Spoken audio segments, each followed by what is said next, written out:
Number 3 क्या बात कर रहा है एविडेंस एक्ट का? सेक्शन नंबर 4 इसे बोलते क्या है? किस केस में आया सबसे पहले? वेरी गुड, बहुत बढ़िया। सेक्शन नंबर 6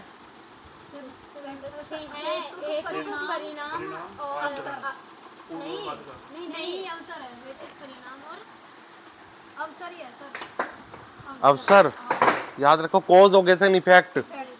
सेक्शन नंबर 7 शिनाख्त parade, test identification parade.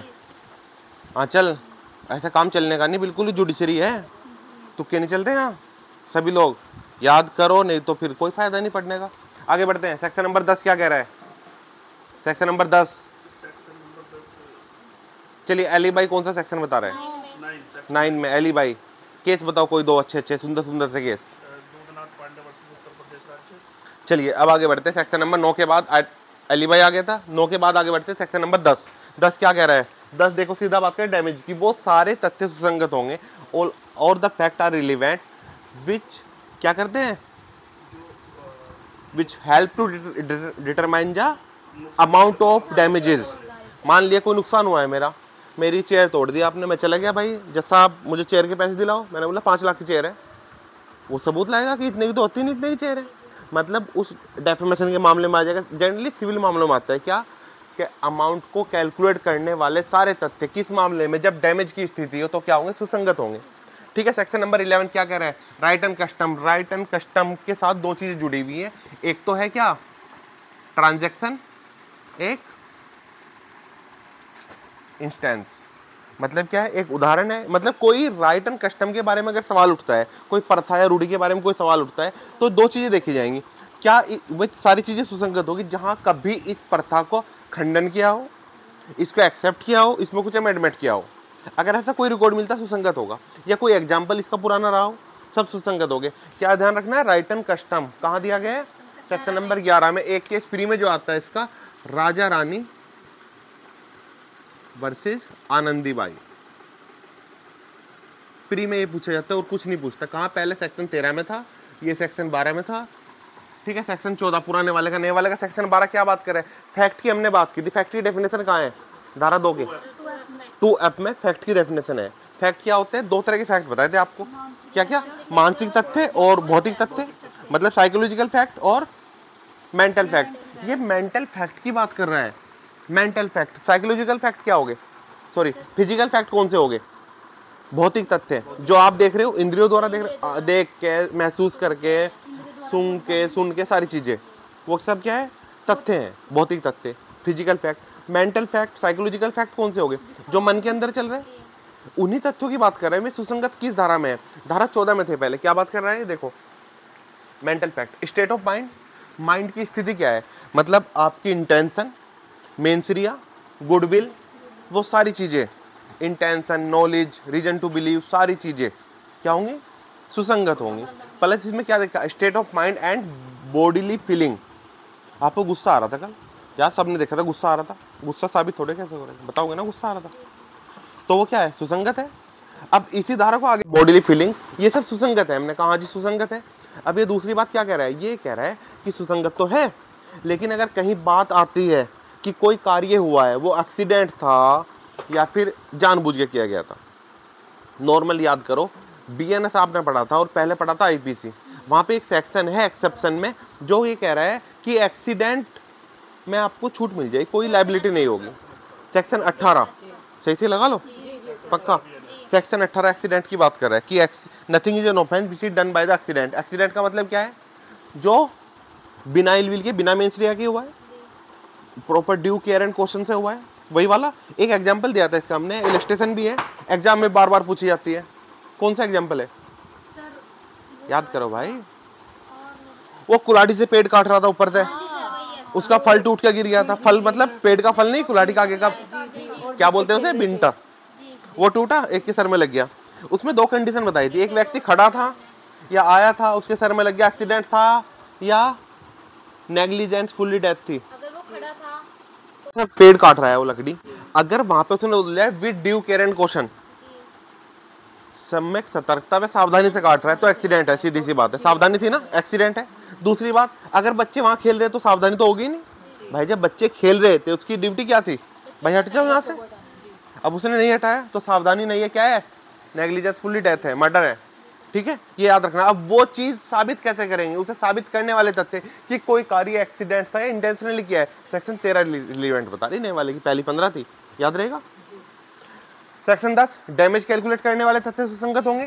Section 11 right and custom से रिलेटेड तथ्य सुसंगत होंगे। आगे बात करता है मेंटल कंडीशन को डिफाइन करने वाले सारे तथ्य सुसंगत होंगे। फिर ठीक है, यहां तक क्लियर है, याद हो गया दीपक, याद हो गया, ध्यान कहाँ है आपका। चलिए आगे बढ़ते हैं, इसके बाद आगे बढ़ते हैं सेक्शन 14। सेक्शन 14 क्या कह रहा है, एग्जिस्टेंस कोर्स ऑफ बिजनेस कि कारोबार के अनुक्रम में किए गए तथ्य सारे सुसंगत होंगे। कैसे, मान लिया कोई during the course existence course of business है, मतलब क्या है, मेरे यहाँ जो भी आता है एंट्री होती है हर चीज की, जितनी कोई क्लाइंट फीस देता है या कोई स्टूडेंट फीस देता है सबकी एंट्री होती है। अब मैंने कहा जज साहब इसने तो मुझे पैसे दिए ही नहीं, 2 लाख रुपए फीस थी मेरे केस की। मैंने कहा एक काम करो, आपके यहाँ डायरी बनती है ना डेली फीस की, उस महीने की वो ले आओ, तो क्या वो रिलीवेंट होगी, वो रिलीवेंट होगी। 2 केस हैं इसके बहुत अच्छे अच्छे, कैसे कैसे रिलीवेंट, एक तो अलके आडवाणी वर्सेस सीबीआई 1997 वाला केस है, साफ साफ बोला गया तो जो डायरी में एंट्री हो रही थी अमाउंट के जाने की वो सब सुसंगत है। अब मैं ये नहीं कह रहा जो अभी केजरीवाल ने कुछ पर्चे निकाले थे कि यहाँ पर गया गया इतने पैसे सीएम ऑफ गुजरात को दिए गए हैं, वो रिलेवेंट है कि नहीं है, मैं उसकी बात नहीं कर रहा, क्योंकि एक केस आया था, वो पेपर थे सिर्फ, वो कोई डायरी नहीं थी। कोई एग्जिस्टेंस कोर्स ऑफ बिजनेस का मतलब क्या, जो डे टू डे एंट्री हो रही है इसमें, जो कंटिन्यू है। एक केस नहीं बोला था, एक पेपर पे आप लिखा हुआ लेके आए कि देखो साहब उस दिन की एंट्री, जब साहब ने क्या बोला कि सिंगल पेपर लेकर आ रहे हैं अब 4-5, ये नहीं मानने जाएंगे, पूरा रिकॉर्ड अगर आपके पास है डे लिखा उस दिन का नहीं। ऐसे इलेक्ट्रॉनिक एविडेंस में होता है, अगर कोई इलेक्ट्रॉनिक एविडेंस आप पेश कर रहे हो तो आप ये नहीं देखोगे आपने 10 मिनट की वीडियो दिखा दी काम चल जाएगा, आपको ये दिखाना पड़ेगा ये कंटिन्यू प्रोसेस में थी, डेली प्रोसेस में, एग्जिस्टेंस कोर्स ऑफ बिजनेस में था वो कंप्यूटर या वो लैपटॉप जिसमें एंट्री होती थी या वो मोबाइल, तभी दिखाएंगे तभी वैलिड होगा वो। वही बात यहाँ पे आ गई, तो एग्जिस्टेंस कोर्स ऑफ बिजनेस में होने वाले सारे तथ्य सुसंगत होंगे। क्लियर है यहाँ तक। उसके बाद आगे बढ़ते हैं, चलो ठीक है यहाँ तक सारी चीजें सुसंगत होगी। इसके 2 केस है, पहला केस कौन सा आ गया, अलके आडवाणी वर्सेस सीबीआई 1997, दूसरा आ गया Mahendra Kaur Kochhar versus PNB bank 1989, याद रहेगा। ठीक है, हमने कहा ठीक है भाई यहाँ तक भी कोई दिक्कत वाली बात नहीं है। पहले कहा था सेक्शन नंबर 16 में था। दूसरी बात, अच्छा हमने अभी ये पढ़ा था मेंटल कंडीशन वाला, इसमें 2 एक्सप्लेनेशन दिए हुए हैं। इसका जो दूसरा एक्सप्लेनेशन है वो प्रीवियस कन्वेंशन की बात कर रहे हैं, मतलब पूर्व दोष सिद्धि पूछता है। प्री में क्या पूछता है, पूर्व दोष सिद्धि के तथ्य किस सेक्शन के अंदर सुसंगत होते हैं, क्या देना है, सेक्शन 12 एक्सप्लेनेशन 2। जैसे वहां रेज जुडिकाटा में आता है, कंस्ट्रक्टिव रेज जुडिकाटा कहाँ है, सेक्शन 11 एक्सप्लेनेशन 4। वेरी गुड, कभी कभी सही काम बताती है और सुबह एविडेंस में 0 हो गई आज। पढ़ लो भाई पढ़ लो, आगे बढ़ते हैं। एडमिशन शुरू होता है। एडमिशन क्या है, एडमिशन और क्या 2 चीजें होती हैं, मोबाइल बंद करो। 2 चीजें होती हैं, क्या क्या, एडमिशन और कन्फेशन। एडमिशन से मतलब क्या है, कोई भी चीज को आप स्वीकृत कर रहे हो, किसी भी चीज को, किसी भी तथ्य को आप क्या कर रहे हो, स्वीकृत कर रहे हो, एक्सेप्ट कर रहे हो, तो वो क्या हो गया, एडमिशन हो गया। हमने कहा ठीक है साहब कोई दिक्कत वाली बात नहीं। कन्फेशन क्या है, मतलब नहीं, जो आपके ऊपर एलिगेशन लगा हुआ है उसे आप स्वीकार कर रहे हो। एडमिशन किसी भी चीज को एक्सेप्ट कर रहे हैं, कन्फेशन जो भी एलिगेशन आपके ऊपर लगा उसे आप एक्सेप्ट कर रहे हैं। क्लियर हो गया। अब एडमिशन कहां से कहां तक है, सेक्शन नंबर 15 से 21 तक है। 15 से 21 तक है। 15 पहले कहां था, पहले 17 में था। ये क्या डिफाइन कर रहा है कि एविडेंस, देखो एडमिशन एविडेंस हमने 3 तरह के पढ़े थे। कौन कौन से एविडेंस पढ़े थे, ओरल, डॉक्यूमेंट्री और इलेक्ट्रॉनिक, वही तीनों एडमिशन होते हैं। एविडेंस ही तो दे रहे हैं आप एडमिशन का, कैसे दोगे, ओरली दोगे आप, मौखिक साक्ष्य। दूसरी बात, आप डॉक्यूमेंट्री साक्ष्य दोगे, डॉक्यूमेंट सबमिट करोगे, कोई भी वीडियो वगैरह डॉक्यूमेंट होते हैं सब। दूसरी बात, तीसरी बात, इलेक्ट्रॉनिक साक्ष्य दोगे, कोई वीडियो वगैरह इलेक्ट्रॉनिक में अलग से आ गया, कोई दस्तावेज लिखित में आपने एग्रीमेंट दिया है, डॉक्यूमेंट आ गया, बोल के दिया है, ये समझ आ गया यहाँ तक। अब यहीं पर इसके साथ साथ 15 के साथ साथ सबसे पहले देखते हैं सेक्शन नंबर 20। सेक्शन नंबर 20 ये कह रहा है दस्तावेज की अंतर वस्तु का मौखिक साक्ष्य। दस्तावेज की अंतर वस्तु का मौखिक साक्ष्य मतलब oral evidence of content of the documents. अब कंटेंट ऑफ डॉक्यूमेंट्स के अंदर अगर देखा जाए, डॉक्यूमेंट्स के अंदर ही वैसे दस्तावेज भी आते हैं, इलेक्ट्रॉनिक दस्तावेज भी डॉक्यूमेंट्स के अंदर ही आते हैं, तो क्या उसका ओरल एविडेंस दिया जा सकता है या नहीं दिया जा सकता? ये सबसे ज्यादा इंपॉर्टेंट क्वेश्चन है, इसे डिस्कस करेंगे। उससे पहले देखते हैं एडमिशन, समझ आ गए? 3 होते हैं, बस यही है। कौन कर सकता है इसके लिए? 4 सेक्शन है, 16, 17, 18, 19। 16 ने बोला जो पार्टी और उनके एजेंट है वो एडमिशन करेंगे, सीधी सी बात है। फिर उसके बाद आया 17, जो अंडर लाइबिलिटी कोई व्यक्ति अगर वो कोई एडमिशन करता है, कर सकता है, लेकिन वो एडमिशन उसके अगेंस्ट पढ़ा जाएगा। सपोज मैंने किराया देने के लिए रमेश को बोला, ये था, ए ने बी को हायर किया कि भाई तुझे सी और डी से किराया लेना है डेली का। अब ये किराया लेता था, इसने किराया नहीं लिया, मैं गया कोर्ट में, जज साहब मैं सैलरी दी, इसने किराया नहीं लिया। इसने कहा साबित करो। सी आया मेरे पास कूदते हुए, चलो मैं गवाही दूंगा। इसने बोला जज साहब को, जज साहब इसने बी ने मेरे से भी किराया लेने नहीं आया, मेरे पे भी किराया ड्यू है, 6 महीने हो गए, तो इसने एडमिशन कर दिया। यहाँ तो जो होना था हो गया। उसके बाद इसका ये एडमिशन मैं आगे यूज कर सकता हूँ। कहाँ यूज कर सकता हूँ? इसके अगेंस्ट। भाई साहब किराया नहीं दिया तूने, पहले बताया हुआ है, कहाँ बताया हुआ है? भाई कोर्ट में गवाही दी है। तीसरी बात, यहाँ तक समझ में आया? कहाँ दी है इसने गवाही? है कोर्ट में। अगर ये कोर्ट में होता है, ध्यान से समझना, अगर ये गवाही कोर्ट में होती है, एडमिशन कोर्ट में होता है, रिलीवेंट है? क्लियर है? दूसरी बात ध्यान से सुनना, वहां जब ये रिलीवेंट है, इनकेस अगर ये मर जाता है तो क्या वो एडमिशन आगे भी रिलीवेंट होगा कभी? सेक्शन पे डिपेंड ना रहो, एविडेंस एक्ट पढ़ रहे हैं तो पूरा है, क्या आगे रिलीवेंट होगा? कहाँ? किसने कही ये बात? मृत्युकालीन कथन धारा 32 में था, अब 26 में है।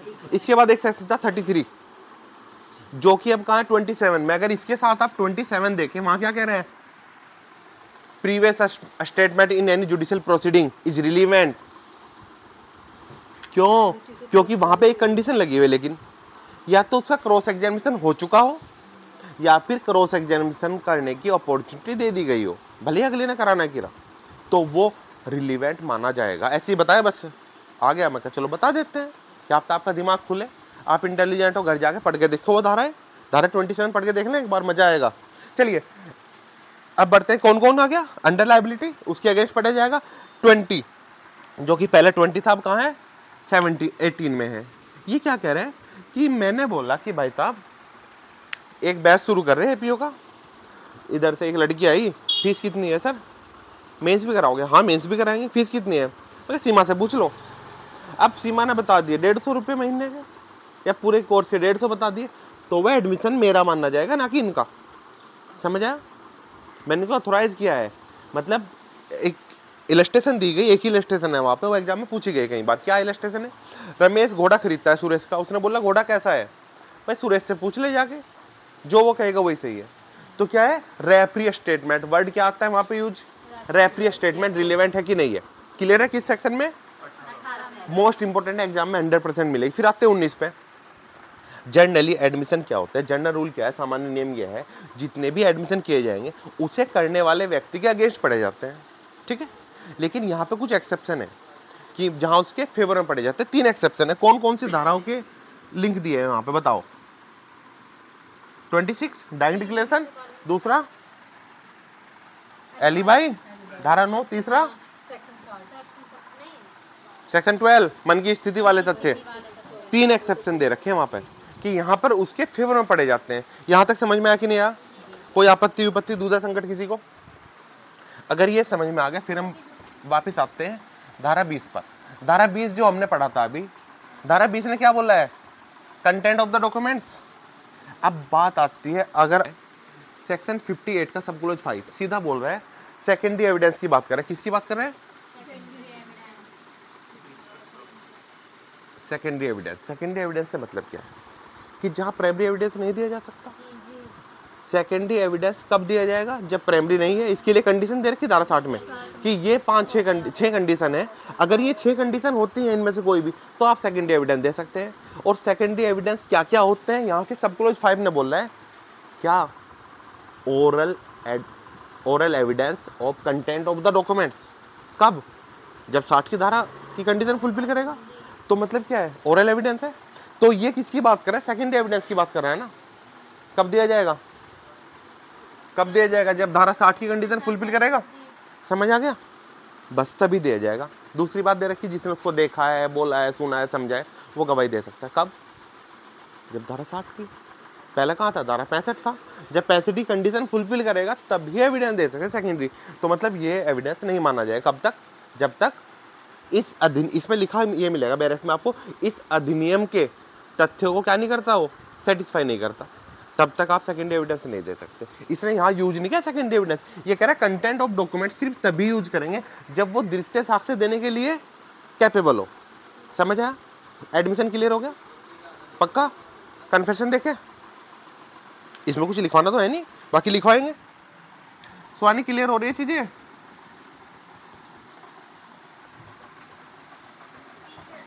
चलिए ठीक है, चलिए आगे बात करते हैं कन्फेशन की। देखो एक काम करते हैं, मैं आपके लिए हिंदी लिखता हूँ, संस्वीकृति। चलो अच्छा मुझे अच्छा कोई बात। संस्वीकृति क्या है? जब आप किसी भी तथ्य को एक्सेप्ट कर रहे हैं। कौन से तथ्य को? जिसमें कोई एलिगेशन आपके ऊपर लगा हुआ है। क्लियर है? अब इसके लिए धारा पहले कहां थी? धारा 24 से 29 तक था। ये पहले बात कर रहा है किसी भी ऐसे एलिगेशन को एक्सेप्ट करना जो क्या है, आपके ऊपर लगा हुआ है। क्या मेरे ऊपर कोई एलिगेशन लगा है, आप उसे एक्सेप्ट कर सकते हो? कौन करेगा एक्सेप्ट? जिसके ऊपर लगा है। मतलब यहाँ पे आ गया, जिसके ऊपर एलिगेशन है कन्फेशन वो करेगा। कन्फेशन के लिए अगर आप जाएंगे कहाँ? BNSS में। सेक्शन बताओ। 183, 164, 163, 189 ऑप्शन दिए आपको। 183 सही से लगा लो। पक्का? 183 पहले क्या था? 164। कौन करता है कन्फेशन रिकॉर्ड? मजिस्ट्रेट करता है। तो ये मत समझना कि यहाँ पे धारा 22 नए वाले में धारा 22 में कन्फेशन दे दिया कि यहाँ अलग है वहां अलग है। ये जो कन्फेशन यहाँ रिकॉर्ड किया जा रहा है ये उसी की सुसंगतता की बात कर रहा है, ये ध्यान रखना। यहाँ पे कोई अलग कन्फेशन नहीं हो रहा, कन्फेशन वही हो रहा है। BNSS में CRPC की धारा 164 में कन्फेशन वही है, उसी कन्फेशन की रिलेवेंसी की बात करिए सिर्फ। ठीक है? इसने क्या बोलना, सीधी सी बात है, 3 वर्ड बोल रहे हैं कि भाई साहब। अच्छा एक बात देखो, पीड़ित भी करता है। वैसे भी 2 चीजें हैं, सिर्फ कन्फेशन नहीं है। आप यहाँ पे 2 चीजें हैं। देखो एक तो है स्टेटमेंट, एक है कन्फेशन। ये मजिस्ट्रेट के सामने करने पे क्या हो जाता है, वो थोड़ा सा उसकी एक क्या कहे उसको, एक तरह से उसकी पावर बढ़ जाती है, समझ लो।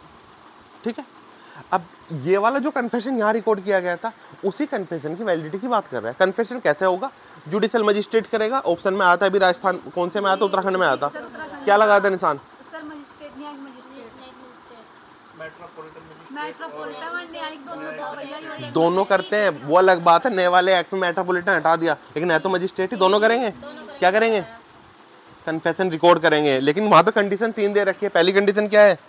वो वॉलंटरीली होना चाहिए। मजिस्ट्रेट उससे पूछा भाई वॉलंटरी कर रहा है? हाँ जी कर रहा हूँ। मजिस्ट्रेट को प्रतीत होना चाहिए। धारा 280 पहले वाले में याद है क्या कहा था?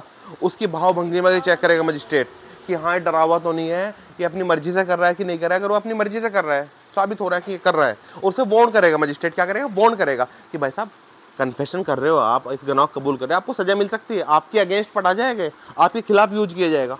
अगर वो तब भी करता है तो वो क्या हो जाएगा? कन्फेशन रिकॉर्ड करेगा। अगर लगता है मजिस्ट्रेट को नहीं तो उसको मना कर देगा। एक कंडीशन और दी, वहाँ प्रोविजन दिया गया है, अगर वो वार्निंग दी है, कन्फेशन करने से उसने मना कर दिया तो क्या करेगा? मजिस्ट्रेट जेल में डाल सकता उसको।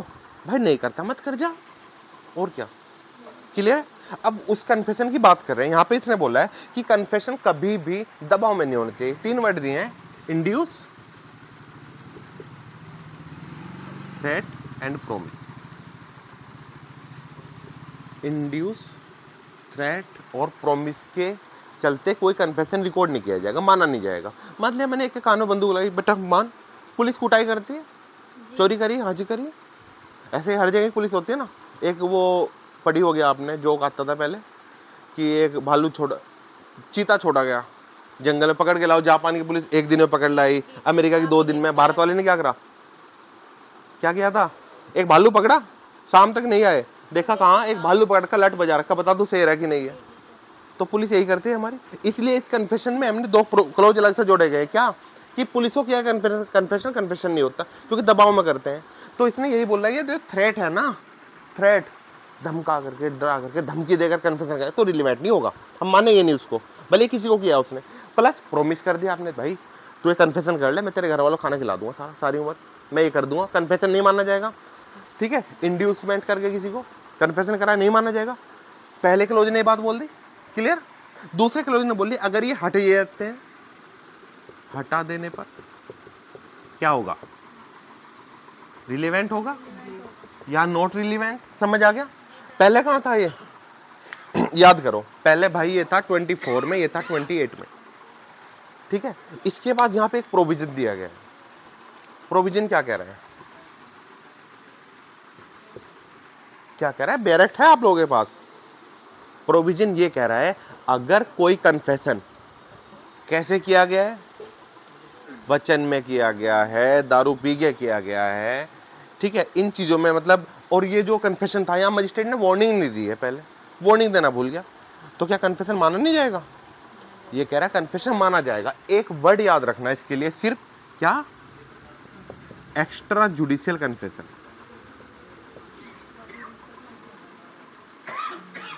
ठीक है, न्याय के तर संस्वी करते, डॉक्टर को कन्फेशन कर दिया, चोट लगी हुई थी, आया डॉक्टर के पास इलाज कराने, कैसा लगा, कल भाग रहा था, पुलिस ने गोली मार दी।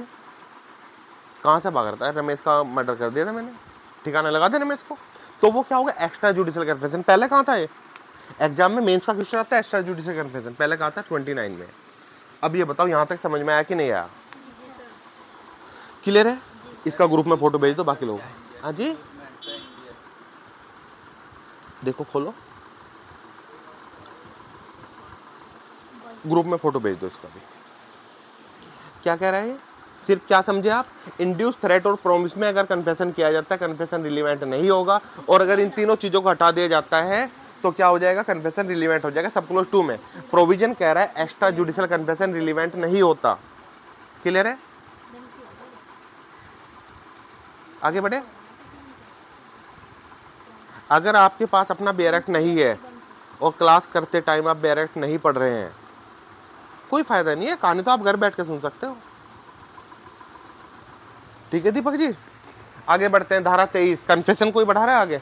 धारा 23 क्या कह रहे हैं, पुलिस अधिकारी को किया, यहाँ पे 2 क्लोज है, देखो क्लोज 1, क्लोज 2। क्लोज 1 ने कहा पुलिस को किया गया कन्फेशन रिलेवेंट नहीं होगा, क्या, confession to police not relevant, समझ आया, रिलेवेंट नहीं होगा पुलिस को कन्फेशन किया गया। दूसरी बात आती है, अगर क्या किया है, confession in custody of police,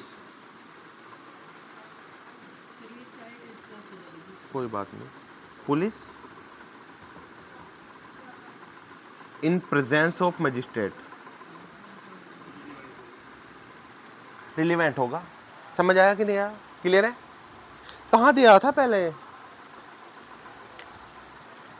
ये पहले कहां था बताओ, ये 25 में था, ये 26 में था, क्या कि पुलिस को दिया गया कन्फेशन रिलेवेंट क्यों नहीं होता। सबको पता है सीधी सी बात क्यों नहीं होता भाई, लट बजाते हैं, सीधी सी बात है। भालू को पीट पीट के कह रही थी ना, शाम तक पीटा उसको, बता तू शेर है, बताओ शेर है ना, तो वही करेगी पुलिस, बहुत कुटाई करेगी, पूछेगी नहीं पहले, बहुत कुटाई करती है भारत की पुलिस। बाकी का तो पता नहीं, बाकी तो सीधा पुलिस ने पकड़ा ना किसी को, मैं भी जवाब नहीं था, मेरा वकील आएगा तब जवाब देंगे। ओके ठीक है, कोई बात नहीं, आप बैठ जाओ आराम से, चाय पानी पिलाएंगे, तसल्ली से बैठेंगे। हमारी वकील की बात बाद में, पहले तेरी कुटाई कर देते हैं, फिर बात करिए बाद में, वकील बुलाने की बात की है। पुलिस को किया गया कन्फेशन रिलेवेंट नहीं होता। दूसरी बात, पुलिस कस्टडी में रहते हुए मजिस्ट्रेट को किया गया, presence of the magistrate, confession क्या हो जाएगा, रिलेवेंट हो जाएगा। समझ आ गया। यहाँ पे क्या क्या पढ़ा था हमने, देखो कस्टडी, 2 तरह की कस्टडी होती है, एक पुलिस कस्टडी, एक जुडिशियल कस्टडी। पुलिस कस्टडी का मतलब क्या होता है, जब पुलिस की अभिरक्षा में हो, पुलिस कुछ ही करे, लेकिन मारने पीटने का पुलिस को अधिकार नहीं है। डीके बासु वाले केस ने वेस्ट बंगाल ने बता ही दिया था कि आपको अधिकार ही नहीं है। ठीक है, लेकिन पुलिस कस्टडी कितनी होती है? हमेशा मैक्सिमम 15 दिन की होती है। वो ये नहीं 24 घंटे की, तो अरेस्ट के बाद मजिस्ट्रेट के सामने पेश करना है, पेश करने के बाद मजिस्ट्रेट से कस्टडी मांगते हैं। पुलिस कस्टडी 1 दिन 2 दिन देते रहेंगे, अधिकतम 15 दिन होगी सबसे पहले। अब वो 15 दिन आगे बढ़ाई जा सकती है, लेकिन 15 दिन के बाद जो कस्टडी मिलेगी वो क्या होगी? Judicial custody. जुडिशियल कस्टडी का मतलब क्या है? व्यक्ति जो अभियुक्त है किसकी गिरफ्त में रहेगा? किसकी अभिरक्षा में? न्यायालय की। अब न्यायालय की अभिरक्षा में भाई पुलिस कुछ नहीं पूछेगी, पिटाई तो बहुत दूर की बात है। अगर पुलिस को मिलना भी होगा अभियुक्त से तो न्यायालय की परमिशन के बाद मिलेगी, जेल में जाके मिल नहीं सकती पुलिस ऐसे भी, समझा? और वो कितनी होती है? कितनी? और कोई दीपाली, और कोई बताओ भाई? 60 दिन और 90 दिन होती है, तो 60 क्यों नहीं बताया? वो अलग अलग है। 7 साल तक के अपराध में 60 दिन है और 10 साल से ऊपर के में 90 दिन है। अच्छा, वो बीच के 3 साल कहाँ गए? आंचल ये कह रही है कि 7 साल से कम के अपराध के लिए 90 दिन है, नहीं 60 दिन है, और 10 साल से ऊपर के लिए कितनी? तो 8 साल 9 साल के लिए क्या होगा? सर वो 7 से ऊपर के काउंट होगा। देखो आप तो 10 से ऊपर की बात, देखो 10 साल से कम के जो अपराध है पनिशमेंट जिनके लिए, उनके लिए 60 दिन। ये किसके लिए टाइम है? किस चीज का टाइम है? चार्जशीट सबमिट करने का, डिफॉल्ट बेल बोलते हैं ना। और अगर 60 दिन और 90 दिन में चार्जशीट नहीं आई तो 61वें दिन या 91वें दिन आप बेल ले सकते हो एज ए राइट जैट। कितनी, किस तरह से? As any person has the right of bail in bailable offence, उसी तरह से बेल मांग सकता है, समझा? यहाँ तक समझ में आया क्या क्या हुआ था? थ्रेट, इंड्यूसमेंट, प्रोमिस के तहत कन्फेशन किया जाए, रिलीवेंट नहीं होगा। और अगर इसको हटा दिया जाए, जो दबाव उसके ऊपर था उसको हटा दिया, फिर भी कन्फेशन कर रहा है तो भाई रिलीवेंट हो जाएगा, बिना दबाव के हो रहा है ना। दूसरी बात, प्रोविजन ने क्या बात कही? अगर प्रोमी ड्रिंक करके without the warning of the magistrate confession किया गया तो भी रिलीवेंट होगा। हमने कहा ठीक है, कोई दिक्कत वाली बात नहीं। फिर 23 ने बात की थी क्या? कन्फेशन पुलिस को किया गया रिलीवेंट नहीं होगा। 23 के सब क्लोज 2 ने क्या बात करी? पुलिस की कस्टडी में रहते हुए भी मजिस्ट्रेट को किया गया, मजिस्ट्रेट के समक्ष किया गया कन्फेशन रिलीवेंट हो जाएगा, ठीक है। कस्टडी देखो, कस्टडी मान लिया मेरी कस्टडी में है, बीमार हो गया, मैं हॉस्पिटल ले गया, हॉस्पिटल में है वो, एडमिट है, लेकिन कस्टडी मेरी है वो, तो भी कस्टडी मेरी मानी जाएगी, समझा? आगे बढ़ते, इसमें एक प्रोविजन दिया गया है, अगर आप पढ़ोगे तो क्या दिया गया है, ध्यान से सुनना, सुनो सुनो सुनो, रहने दो। एक डॉक्ट्रिन है, doctrine of confirmation by the subsequent fact, doctrine of confirmation bye subsequent fact. इसका मतलब क्या है? एक डॉक्ट्रिन ऐसा दिया गया है कि आपने कहानी सुनाई पूरी, सपोज करो बर्फी मूवी देखी है रणवीर कपूर की, वो कहते हैं बताओ क्या, शुरू से बता, बारिश का मौसम था, मैं पैदा हुआ था, घर में बर्फी रेडियो लेके आए थे, मैं कहा वो छोड़, आगे की बता। मतलब उसने जो पूरी कहानी बताई है, उस कहानी का उतना भाग जिससे किसी एविडेंस की रिकवरी होती है वो रिलेवेंट होता है। क्या कह रहे हैं? जो पूरी स्टोरी बताई गई है, जो भी उसने कन्फेशन किया, मान लिया पुलिस को, मैं पुलिस ऑफिसर हूँ, मेरे सामने दीपाली ने कन्फेशन किया कि इसने मर्डर किया है एक लड़की का, कोई दिक्कत वाली बात नहीं, कन्फेशन मुझे पता है कोई मायने नहीं रखता, पुलिस की दी गई चीज मायने नहीं रखती। याद करो 161 के बयान होते थे, अब कहाँ है 180 में है, याद है? वो रिलीवेंट नहीं होते, किस चीज में यूज किए जाते हैं? साइन नहीं कराते उसमें, 182 कहेगा, 181 कहेगा, पहले कहता था कौन सा 162 कहता था, साइन नहीं कराओगे आप उससे, लेकिन वो रिलीवेंट तो नहीं होते, लेकिन कहाँ यूज किए जाते हैं वो? कंट्राडिक्ट करने के लिए। 145 सेक्शन जब देखोगे एविडेंस एक्ट का समझ में आएगा। चलिए यहाँ तक भी ठीक है, कहाँ थे हम?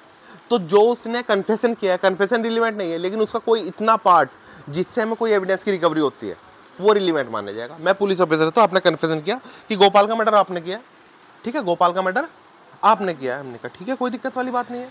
और वो जो चाकू था ना, वो पेड़ के नीचे, जो पीपल का पेड़ है मेरे घर के पास, उसके नीचे काट रखा है मैंने, कोई बात नहीं, कन्फेशन रिलीवेंट नहीं है, लेकिन वो भाग वो रिलीवेंट हो जाए। जज साहब देगा, जज साहब ये रहा चाकू जिससे मर्डर हुआ, इसने नहीं बताया था, कन्फेशन किया था, कन्फेशन तो छोड़ दो, एविडेंस मिला, हाँ जी एविडेंस, ठीक है। अब बता भाई कन्फेशन कर रहा है कि नहीं कर रहा है? कन्फेशन जैसी, अंतर क्या है?